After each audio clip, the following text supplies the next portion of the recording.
I get his wage. I get his age. But Barca, it's a big mistake to allow this guy to go.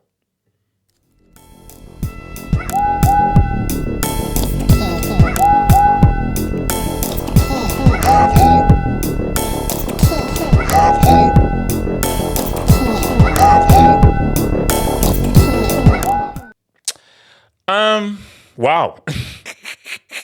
This moved quickly. This moved rather quickly. So let's check this out. So this is what someone put out. Look, shout out to Twitter, but Twitter can be funny. Football Twitter can be funny. It can be weird, but football Twitter can be funny. They said that this was the moment. This was the moment in which Gundogan said, "Okay, it's time to leave." Like this image here was when Gundogan said it was time to leave. It's wild. It's wild because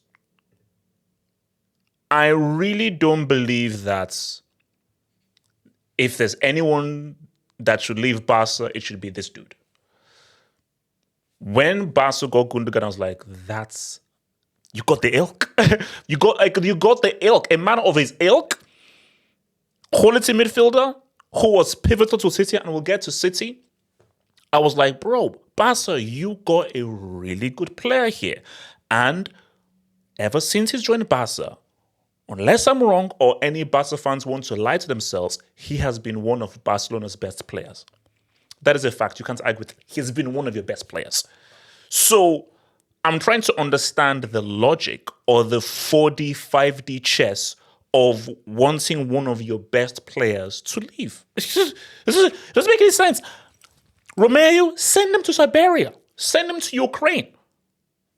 That makes sense for Oreo's Romeo.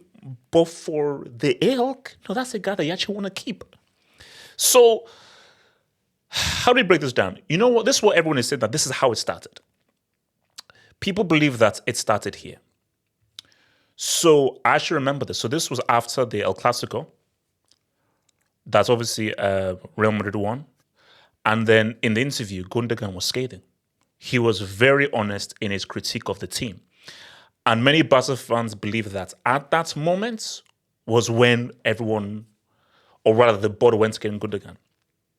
You see, something similar like this is happening in my apparent club, Chelsea, where people don't like honesty, which is odd because there's a thing called tough love. You don't improve unless you ask questions. Why are Real Madrid the biggest club in the world? Is it because they're nice? Is it because they say things? Is it because they have cheerleaders? Is it because they have pom-pom wearing fanboys? No. At Real Madrid, Carlo Ancelotti, his job is always at risk. If they fall below a certain standard, you get sacked. You get thrown out. Robin, Kaka, Cannavaro. I can name many names of top players who you failed, you didn't say what's up, out, boom. So you have to have these standards. And Gundogan believed that this is the house that Cruyff built, that Neymar built, Messi built, Dino built, Javi built, Iniesta built, Puyol built. Shh, I thought you have standards. It's one of the biggest clubs in the world. This is one of the most recognized clubs in the world. That jersey is one of the most recognized jersey on the planet. So he was saying that, bro, for a club of this stature, we have to ask questions. We have to be critical. We have to have tough love. Because he believed that me coming here as a treble winner, winning several league titles as one of the best players in my position, and as one of the older players, it is my duty to be critical of Barca and wanting Barca to raise its standards. Because again, this is a club that has given us some of the greatest players of all time. Think of some of the greatest players of all time. More likely than not, they played for Barcelona. So he just wants the standards. And there's even more. Your boy Javi. So this is what Javi said back in May, before Laporta threw him out the window. I repeat, the club situation is very difficult. We do not have the ideal situation to compete in the best conditions. I repeat, this is the club situation at the moment, and fans must understand that. From here, we adapted to everything. We were flexible in everything that the sporting director, the president, told us. We understood the situation at every moment. Paraphrasing, we are financially screwed. Financially, we're not great. It's not what Laporta's been saying. Laporta says, oh, we can buy Nico Williams, we can do this, we can do that. It's not what he's been saying. And by Javi being truthful, his reward was getting sacked. And I think that Barca fans are beginning to re-question Laporta now and saying, you lied about Messi. You lied about Nico Williams. You lied about your son Adonis. You lied about your hidden daughter. Oh, sorry, that's Drake. That's Kendrick Drake. Sorry, I got mixed up with Meet the Grahams. Bro, it's like Meet the Laportas. It's like Meet the Laportas. You lied. You're a liar. You're a consummate, consistent liar. Barca are not in the right financial situation. They know this, and Javi came out and said that. Barca do not have a team that's quality enough to go in the right direction, which is what Gundogan has been saying. I even forgot to put this out there. There was another clip, I think, of that Real Barca game, because Gundogan, he's ethnically Turkish, and him and Gule were talking after the game, and people said apparently they sort of translated what they were saying. And Gundogan was saying to Gule that, bro, these guys can't keep the ball, bro. Like, this guy, football, these guys, they don't know how to play ball. So Gundogan has been openly critical of, like, bro, the standards at Barca are not great. And for a club like Barca, expects, remember, I think, this guy, Ronaldinho, that guy, long hair, that's pretty much created his own overhead kick, the guy that scored the best goal I've ever seen in my entire life, that same dude. He's got to play for Barca.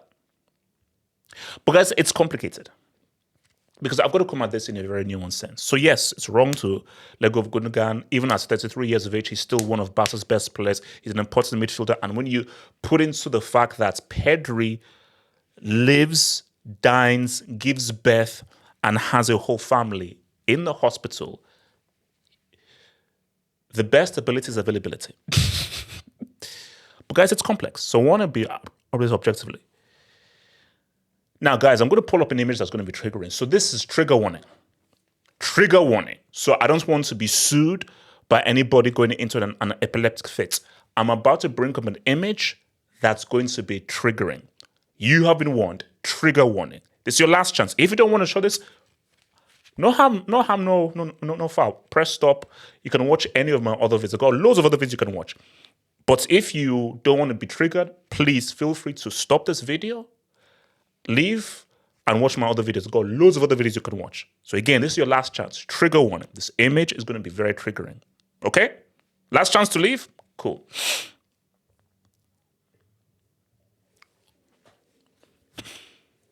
I'm going to give you about 10 seconds just to consume this.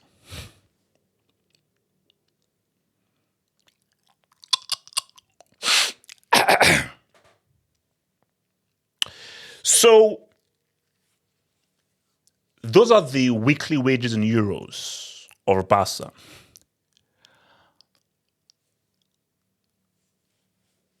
Let me look at the guy in third before we look at the guy in first.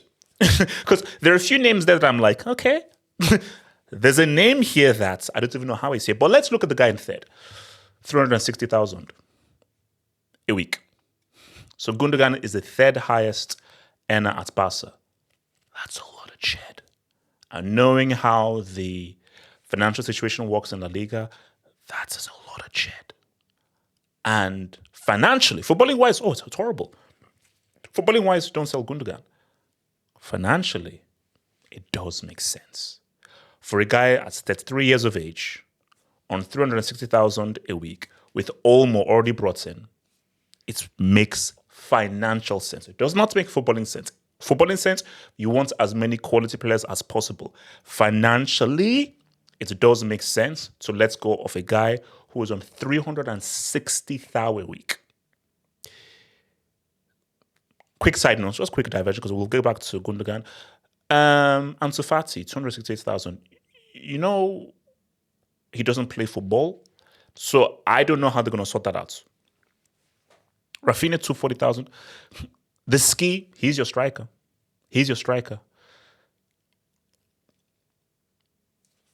I'm going to call him Frank. I'm going to call him Frank. Because I could call him Ding Dong, but I'm going to call him Frank. See, I don't even know how to say this without incriminating myself because this is YouTube. It's not really the Monday members hangout. So I'm just trying to think how to sort of address this. Okay, I'll try.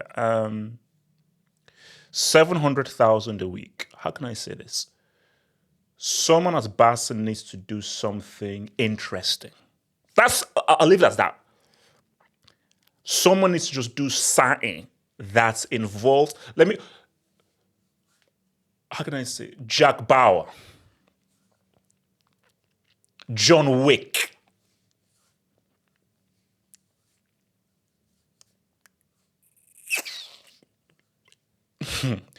Ethan Hunt. That's all I'll say. So again, I've not said anything wrong. All I'm saying is, with regards to Frankie 700,000, my response is Jack Bauer, John Wick. That's my answer. My answer is that. My answer is that. So you say, okay, yo, how do we get this 700,000? Because 700,000, you need to get. How do I get 700,000 off my books? My response is, and this is what I'll say: Jack Bauer, John Wick, full stop. That's all I'll say. That's all I'll say. So guys, buzz down. The rumor is, I thought this was a big loss. Now, it shows you how trash the EPL are. That even without Gundogan, who was so crucial to City still went ahead and won the league. Now, I'm going to say something extra, but I know that I'm going to get attacked by certain fan base and fan group. And most of my friends do support that certain club. But you would assume that by Gundogan leaving City, one of their crucial players, that certain club would go ahead and win the league. But they decided that, no, we're just not going to decide to win the league. It's fine. Yeah, I know they lost a key player in Gundogan, but you know what? We're not going to decide to win the league. No, we're just going to allow the false 10 Foden to have an amazing season. It is what it is. Again, I'm not naming the name of that club because I don't want to be attacked. This is great. Gundogan going back to City. That's like a new amazing signing. Like losing Alvarez, getting Gundogan back, that'd be huge. That would be huge. Because I think what Gundogan has realized is I'm still competitive. I still want to win things. I still want to be playing at a high level, and I still want to achieve great things. This ends my geriatric run. Okay. And apparently he's received offers from Qatar and Saudi. Say, no, I'm not on that Saudi time period. I'm not on that Qatari Saudi state of mind. I still want to say, what's up? I still have things to offer. And City gets Gundogan back. Guys have already won 4 in a row. City are up. City are already favorites without Gundogan. Without Gundogan, I still expect them to do 5 in a row in this freaking Churchill League. You add the ilk back to this team, and remember, when they won the treble, it was with the ilk. You add the ilk back into the team, back into that midfield. Oh, it's up. Now, I feel sorry for Kovacic. Because if Gundogan goes back, Kovacic, bro, get your ass back to Zagreb. Get your ass back to freaking Zagreb, bro. It'd be huge. I think this is bad news for the rest of the Premier League if Gundogan comes back. Because, guys, Gundogan is still good. So it's not as if, man, this guy's watch is old. Yes, he's going to be 34 this October. Gundogan is still good. And Gundogan in that City team, under Pep, in that collective, he's going to cook. So this is not good news for Arsenal, Liverpool, Chelsea, United. No, it's not good news. It's bad news. They're getting a quality player. It's what it is. They're getting a quality player. So we just have to wait and see what happens, man. But 700,000 a week, Lord in